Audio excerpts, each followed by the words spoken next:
Hello, my name is John Deardurff, and I will be your host as we discuss the process of queries.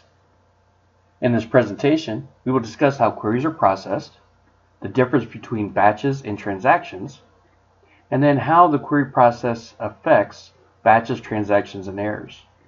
Towards the end of this presentation, we will also discuss table structures and how they are used in determining how an execution plan is created. The first time a query is processed, whether it is an ad hoc query or a stored procedure, it will need to run through these 5 steps to return a SQL set or a record set. These steps are to parse, resolve, optimize, compile, and execute. The first step is to parse the code. The relational engine will parse the statements into keywords, expressions, and operators. This is where the syntax of your query statement is checked for accuracy, to make sure all your commas are in place, your parentheses are in place, basically to make sure you didn't misspell anything. The second step is to resolve objects, such as your tables, views, columns, etc., to see if they actually do exist. It will also identify and check your data type usage. The resolving step is sometimes called the binding step because it will bind any aliases that you've created to your object names. Both the first and second step are where you will find syntax errors. In most cases, these errors are caused by misspellings or putting commas in the wrong place. If a syntax error does happen, it will actually error out the entire batch, or the entire batch will be terminated, not just individual statements. The third step in the query process is to optimize the query. This is where the query optimizer will find different ways of locating data from your tables based on available indexes and or statistics or information from the cardinality estimator.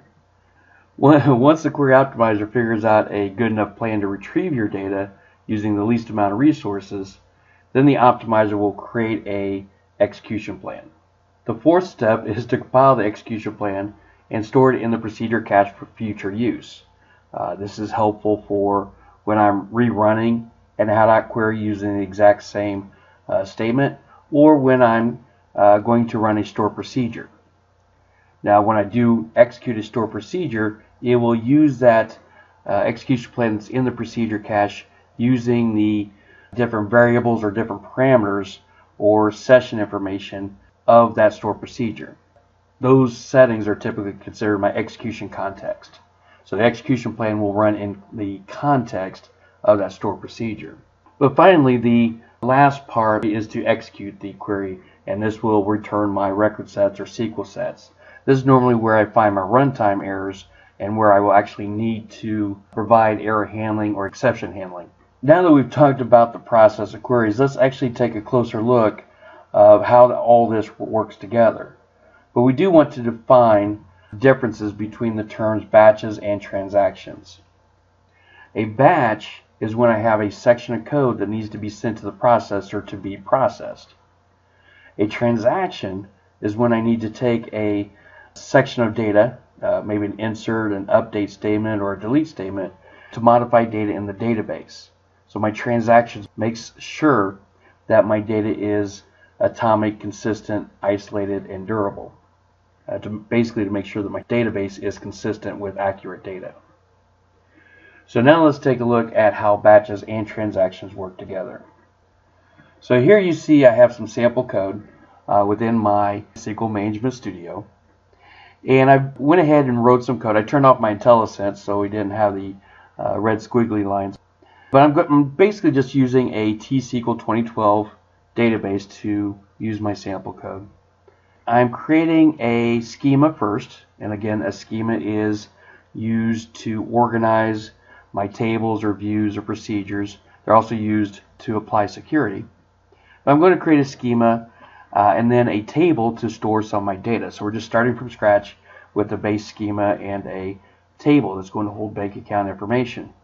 Now normally when I'm using create, alter, drop statements, any data definition language, DDL statements, they need to be in their own batch. However, I've not separated my code into batches, and if you remember, a batch is where I take my code, or is my code that needs to be separated and processed by themselves.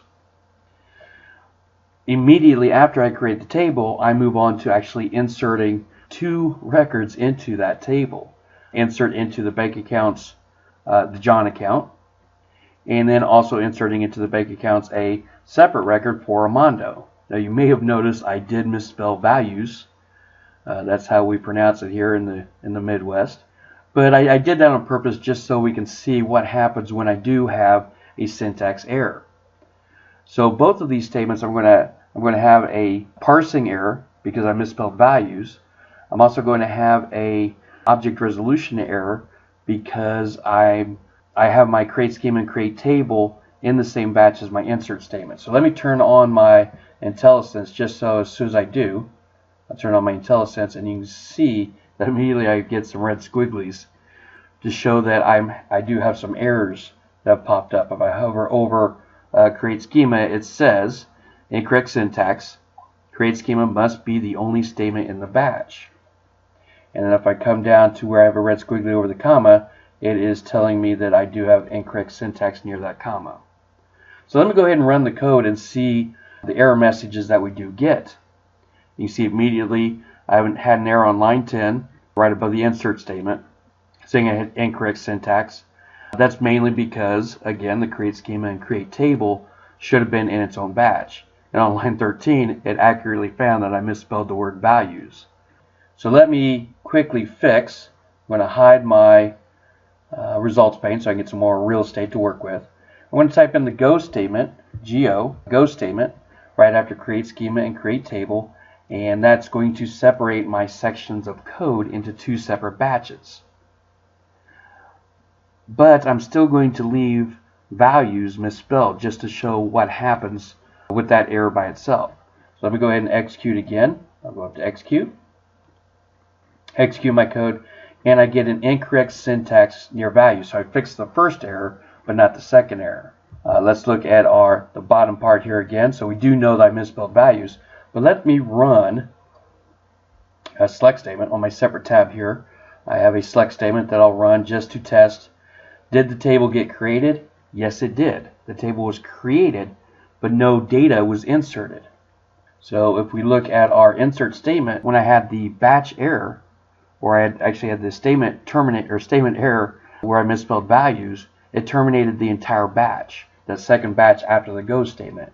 Now those are actually two separate transactions because each insert statement is its own auto commit transaction that would be written to the database, to the transaction log first, then to the database. But since there was an error in the batch, it terminated out the entire batch. That's true if it's a syntax error. Syntax errors error out the entire batch. Runtime errors do not. Runtime errors only terminate the individual statement. We'll see that in just a moment when we start working with some other transactions. So let me fix the values over here. Values. And I'm going to highlight just those lines right here so I can insert data in. I'll execute. It inserts one row affected, so two separate transactions. I'll go ahead and select, execute my select statement, and we can see that we do now have two records that were inserted into our accounting.bank accounts table. That's pretty awesome. The next step I want to do is to update, do some update transactions. So let me find my update example here. And I've got two update statements where I'm just mainly going to subtract $200 from the John account, account ID 1, and I'm going to add $200 to Armando's account. That should actually be backwards because Armando has more money than I do, but that's okay. But I'll go ahead and execute, and you can see one row affected, and that's fine as long as there's no errors in my code. And again, if I check my select statement, you see previously it was I had $500 and Armando had $750. If I run my select statement again, you can see that $200 was now transferred from my account into his account. And that works fine as long as there is no errors in my code. What if there is an error in my code? What if, for example, here at the top, instead of saying minus 200, I said minus 2 divided by 0. As we all know, you cannot divide by 0. Since you cannot divide by 0, that should give me a runtime error. Runtime error as it's trying to execute the code. So let me go ahead and execute to see that it does actually give me an error. So it says the statement has been terminated. You may also know it says one row affected. What that means is the first update statement did not run, but the second one did. So again, this is in direct contrast to when I had the syntax errors when I misspelled values. That terminated the entire batch. Here I have runtime errors because this statement happened when I was running or executing the code. But it did not terminate the entire batch, it just terminated the individual statement. That could be a problem because if you go look, let's take a look at our code again. Before I run the select statement, I still have 300, Armando has 950. When I execute this, I still have 300, but Armando magically got an extra $200. That is because, again, in the update example, that my statement was terminated, his statement still continued to run. Hide the results there, so you can see his statement still ran to give him $200. Now, one way to fix this is to use the set transact abort on. This will turn statement terminating errors into batch terminating errors, which is fine. So as soon as I see that 2 divided by 0, it will terminate that statement. It'll actually terminate the entire batch this time. So let me go ahead and execute that to see if that's true. I could be lying to you. You see immediately it comes back and says divide by 0 error encountered, error number 8134, but it terminated the entire batch. So Armando didn't get an extra $200 this time. And to prove that, I go back to my select statement again, execute. You see we still both have the same amount of money.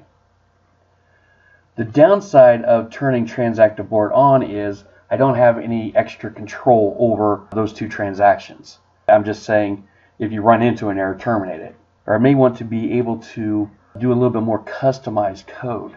So what I'm going to go ahead and do is turn off that statement, set transaction abort off.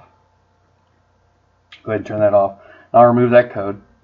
I'm going to Control R to hide my results pane so I can get more room. And I'm going to put my code, again still with the error in it, I'm going to use transactions. I'm going to use explicit transactions to tie these two statements together. I can type it in begin tran or begin transaction. I like to type it out because I'm just crazy like that, I guess. And then commit transaction. So begin transaction, commit transaction, that's going to tie the two individual update statements together to be one transaction because I want either both of them to run or neither one of them to run. So now I'll execute my code again. But since I removed the set transact abort, I turn that setting back off. You can see I go back to where the first statement ran, but the second one didn't.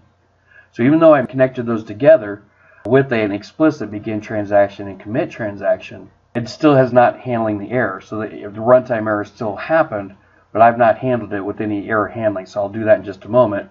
But let's check to see that our friend Armando just got an extra $200 again. So I need to add in some error handling to actually handle if there is an error with that transaction. So let me put in some error handling, begin try, and end try, end try. And since I'm a firm believer of indenting your code, I'm going to highlight the transaction indent for readability. So the try block is basically saying try to run this code. I dare you to try to run this code. But what happens if there's an error? That is where I need to have a catch block. So begin catch, I get some more real estate here, and end catch. Now when you are implementing error handling, your end try and begin catch, there cannot be any code in between those two statements. Now I'll implement some error handling. What I want to do, the first thing I want to do is roll back the transaction. Basically saying if an error happens, roll back the transaction. It's either all or nothing. I don't want that second statement to run. And then I can give my end users a little better message. Divide by 0. Happen to know it was divide by 0 error. And if I wanted to go ahead and give them the actual error number that happened, I can use one of my built-in error functions, error number. But since error number is an integer, I'll need to cast, I'll need to convert it into in the shape of an error number. So error number, and we'll convert that to, I guess we can do character 4, another parenthesis, and let me clean up there. Okay. So now I've implemented my error handling by adding my try block. The try block says try to run this code, I dare you. If an error happens, then throw it down to the catch block to catch the error. Catch me if you can. And it will roll back the transaction as if the transaction never happened. And then I'll give them a nice clean error message specifying that you had to divide by 0 error, and I'll return the error number. If I, apparently I need to spell number correctly. So I'll go ahead and execute. And now when it runs, you can see neither 0 rows affected, neither the code ran, but then I was able to give a custom error message. So that's pretty cool. So now that I have this code, now I have a very nice bank transaction code that I can use. I possibly turn this into a stored procedure, which is a completely different presentation. So that was mainly working with batches, transactions, and errors. As I mentioned, I was going to go back and talk a little bit more about table structures, how our tables are structured, and how that can be useful in deciding how data is retrieved. So my data can be stored in one of two ways. Either my data rows stored on my hard drive in a heap or in a clustered index. Either one of the two ways is how my physical data rows are going to be physically stored in data pages on the hard drive. So data that's stored in a heap is not stored in any order and normally does not have a primary key. So you can see in the heap that the data rows are not in any order. With a clustered index, if I build a clustered index on a table, it will put my data rows in order by the clustering key. In many cases, when I create a primary key on a table, it immediately creates a clustering key or clustered index on that table to sort my data in order. So let's go back and look at my code again. There you go. And you saw when I created the table, I can come back here, and when I created the table, I did not include a primary key. So that means my data is currently being stored in a heap. And I can see that before I do create the primary key in the clustered index. Let me add some more records into my accounting.bank accounts. Since I originally had, I believe in that original table, I had an identity field. I have to set identity insert on to be able to manually insert values. And again, I'm putting the values in here manually so you can see that they're not in any sorted order. And I'll turn identity insert back off.